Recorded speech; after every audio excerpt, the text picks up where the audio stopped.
এই যে আমরা চালসা ইউথ হোস্টেল এইখানে এসেছি, ডুয়ার্সের এখানেই আছি। এই যে এখন রেড চার্টটা আপনাদের আমি দিয়ে দিচ্ছি এখানে। এটা অনলাইনে আপনারা বুক করতে পারবেন। আমরা অনলাইনে বুক করে এখানে এসেছি। আর ভেতরটা ভীষণ সুন্দর। এই যে দেখুন, এইটা হচ্ছে যুব আবাসটা। ভেতরটা কিন্তু খুবই সুন্দর। আর এখানে ক্যান্টিনেরও ব্যবস্থা আছে। আশেপাশে সেরকম কিন্তু কোনো কোথাও হোটেল পাবেন না, খাবার কি দোকান টোকান কিছু নেই। চালসা মোড়ে আছে, কিন্তু ইউথ হোস্টেলের ভিতরে কিন্তু ক্যান্টিন আছে, সুতরাং খাওয়ার কোনো অসুবিধা হবে না এখানে। আর এখান থেকে আপনারা সাইট সিন খুব ভালোভাবে করতে পারবেন।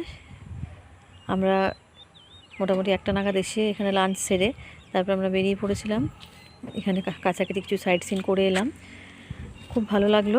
মূর্তি নদী গেছিলাম, গরুমারা জঙ্গলটা গেছিলাম, আর গাছ বন বা কিছু একটা এরকম কিছু একটা জায়গা সেখানে ঘুরে এলাম। এখানে সাফারি হয়, এলিফ্যান্ট সাফারি, সেই জায়গাতেও গেছিলাম। তা ভীষণ ভালো লাগলো দেখে।